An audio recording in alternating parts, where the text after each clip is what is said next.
नमस्ते, जय हिंद। ये है द आवारा मुसाफिर show clips.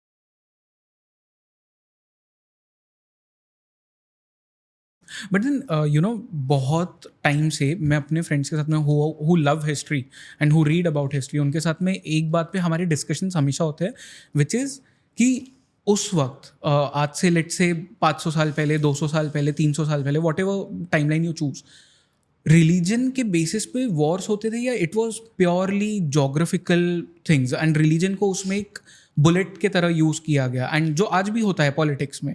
Because in the book as well you have mention कि मराठास से जो वडियार्स थे उन्हें भी प्रॉब्लम्स थे, जोग्राफिकल इश्यूज थे, क्योंकि मराठास एक्सपैंड कर रहे थे। तो वडियार्स ने आई थिंक मुगल्स को एक डेलीगेशन भी भेजा था इन 1699 एंड 1726 में Peshwa Bajirao one attack Srirangapatna, and उस वक्त फिर उनके इश्यूज तो थे। एंड वही सेम टाइम पे अगर हम टीपू सुल्तान की भी बात करें तो even he had problems with Marathas, उसने तो कई सारे लेटर्स भी लिखे थे अलग अलग लोगों को। बट देन रिलीजन की हम बात कर रहे थे, and you mention that one instance जहाँ पे आपने क्या नाम लिया था उनका, जिनकी भांजी को पूर्णैया। तो I think Purnaiah was in the court of Hyder Ali as well. हाँ, he was actually a very close associate of Hyder. जब हैदर की मौत हो जाती है सेकेंड एंग्लो मैसूर वॉर में, right in the middle of the battle field Narasimha Raya Pet में 1782, उस वक्त Tipu is actually away in Malabar for conquest, तो कोई और नहीं है वहाँ पे साथ।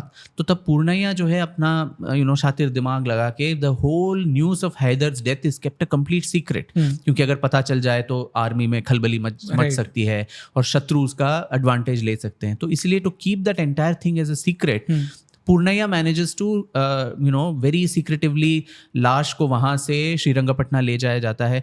रोज़ ढोल नगाड़े सब बज रहे हैं कि हैदर जिंदा हैं, उनके लिए तोपों की सलामी हो रही है।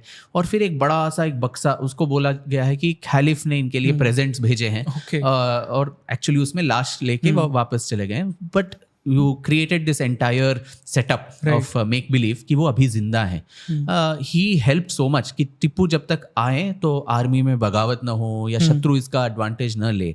तो ऐसे एक आदमी को जो आपके पिता का भी इतना क्लोज कॉन्फिडेंट हैं, उसको बीच दरबार में ये बोलता है कि आप इतने इंटेलिजेंट हो, क्यों ना आप हमसे जुड़ जाओ और धर्मांतरित कर लो। But this Purnaiah is a very smart man, तो जी हुजूर करके वो जल्दी से निकल जाता है वहाँ। तब इनफैक्ट ब्यूकैनन उसके बारे में लिखते हैं कि टिप्पू की जो माँ है, जो पर्दे में बैठी है पीछे जनाना में, तो वो बाहर आके उसको डांटती हैं कि तुम्हारे पिता ने ऐसा कभी नहीं किया और कहा, तुम अगर ऐसे ही करते रहोगे तो जो क्लोज कॉन्फिडेंट्स हैं आपके सबका आप विश्वास खो दोगे, तो better mend your ways and don't do this. पर ऑब्वियसली उसने ये उपदेश माना नहीं, इसीलिए उसके बाद धीरे धीरे उसके सारे जो नियर एंड डियर वंस थे सब उससे दूर होते गए। Not only Hindus, even Muslims. जो मीर सादिक उसका प्राइम मिनिस्टर था वो भी उसके खिलाफ हो गया, मीर नदीम जो किलेदार था श्रीरंगपटना के। तो everybody got almost fed up of this man and his total lack of foresight or vision. Correct. But then क्योंकि आपने ये पूर्णैया वाला एक वो एग्जाम्पल दिया, तो हैदर अली ही always had Hindus in his army, in his जो भी उसका पॉलिटिकल इंस्टीट्यूशंस भी थे उसके अंदर भी there were always Hindus.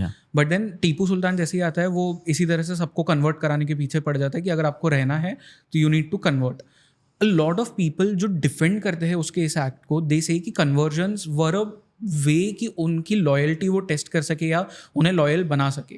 How true और फॉल्स इज दिस? मतलब what is your opinion about that? अब मैंने मीर सादिक का एग्जांपल दिया, तो he was already a Muslim, तो that would have been no reason to get loyalty. Purnaiah was so loyal to Hyder despite being a Hindu, so there is an exception to everything.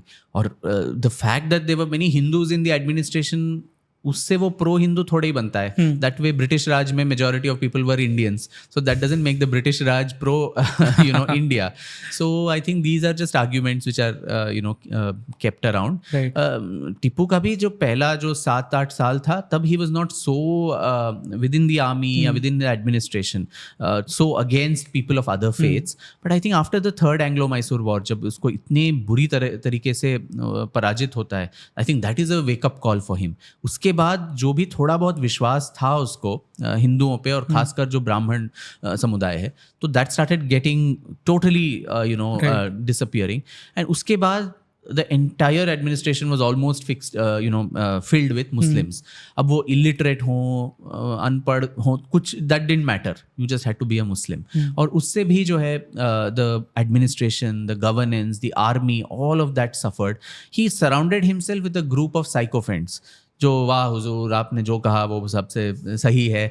So when you don't get good advice from people around you, you surround yourself only by वाह करने वाले जो sycophants, then I think destruction is not too far. I think it's a very good test for the book is also a lesson as to why Hyder was successful.